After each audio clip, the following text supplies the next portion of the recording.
Brought to you by V-Guard. पंतप्रधान नरेंद्र मोदी व त्याचबरोबर राज ठाकरे आज एकाच स्टेजवरती दिसणार आहेत आणि यासाठीच मनसे आमदार राजू पाटील हे डोंबिवलीमधनं सभेच्या ठिकाणी निघालेले आहेत। माझ्यासोबत राजू पाटील आहेत, आपण त्यांनाच विचारून घेऊया काय वाटतं सर, आज पहिल्यांदा पंतप्रधान नरेंद्र मोदी व राज साहेब एकाच स्टेजवरती आहेत, कसं पाहता याकडे? खूप उत्सुकता आहे आम्हाला, कारण ही जी सभा आहे ऐतिहासिक सभा होणार आहे। पूर्वी ज्या माननीय बाळासाहेब ठाकरे आणि अडवाणीजी, अटल बिहारीजी असताना ज्या सभा व्हायच्या त्या सभांची निश्चित ही सभा आठवण करून देईल, त्यामुळे आम्ही खूप उत्साहाने तिकडे जात आहोत। भाइयों बहनों, उनके राज में पावर रहे अनस्टेबल और हम रखे सब स्मूथ और स्टेबल। हमारा नेता कैसा हो जो स्टेबल पावर दे वैसा हो। अब की बार वी गार्ड एसी स्टेबलाइजर का चमत्कार। एकंदरीत पाहायला गेलं तर गेले काही दिवसापूर्वी जी कल्याण लोकसभेमध्ये एक सभा झालेली आणि त्यामध्ये राज साहेबांनी एक व्हिडिओ दाखवला होता, मात्र त्या व्हिडिओनंतर उद्धव ठाकरे यांनी म्हणजे स्वर्गीय बाळासाहेब ठाकरे यांच्यावरती जे टीका करणार आहेत त्यांनाच प्रचार करण्यासाठी अजूनही पुढे आणत आहेत आणि आता ही टीका ते समोरनं करत आहेत, याकडे कसं पाहता? नाही, ही उद्धव ठाकरेंची जुनी सवय आहे की मूळ मुद्दा सोडून हे करायचं। मुळात या राजकारणाचे चिखल कोणी केले ते बोलता येत ना, सतत चिखल झालं।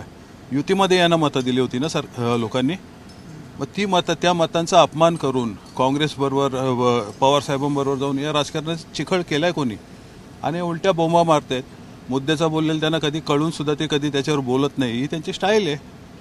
सत्ता असली की संपत्ती, सत्ता नसली की सिंपत्ती, या तत्वावर त्यांचं राजकारण चालतं आणि तेच करतायत। त्या बाईने जे वक्तव्य केलं होतं किती खालच्या पातळीवरचं वक्तव्य होतं ते, आणि मान्य राजसाहेब मला वाटतं त्याबद्दल बोलले होते, त्या बाईचं नावही घेतलं नव्हतं, त्याच्यावर ते बोलणार नाहीत हे आम्हाला माहिती। उनका बैकअप सिर्फ कल तक और हमारा चांद तक। हमारा नेता कैसा हो जो नॉन स्टॉप बैकअप दे वैसा हो। अब की बार वी गॉट इन्वर्टर बैटरी का चमत्कार। एकंदरीत काल उद्धव ठाकरे हे कल्याणमध्ये आलेले आणि डोंबिवलीत त्यांनी सभा घेतलेली। नरेंद्र मोदीची ही शेवटची सभा असेल आणि यापुढे ते पंतप्रधान राहणार नाही अशा विविध टीका केलेल्या आहेत, गद्दाराची उपमा प्रत्येक दिलेली आहे, याकडे कसं पाहता? खरं तर गद्दारी कोणी केली, मराठी आणि हिंदू मतदारांची गद्दारी कोणी केली याचं त्याने आत्मचिंतन करावं। आणि मला वाटतं 2.5 वर्ष घरात बसून त्यांनी ज्योतिषशास्त्राचा अभ्यासही केला असेल, त्यामुळे ते सांगत असतील ही शेवटची सभा, ही पहिली सभा, त्यांना लखला बसव।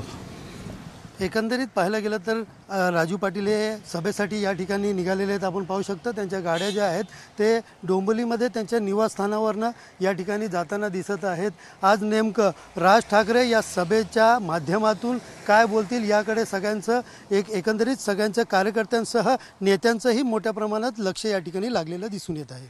कॅमेरा पर्सन अमितसह Sunil Jadhav, TV9 Marathi, Dombivli. Brought to you by V-Guard.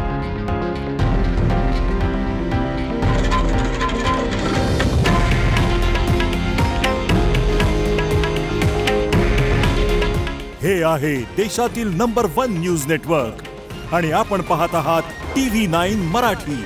काळजी तुमची, हित महाराष्ट्राचं।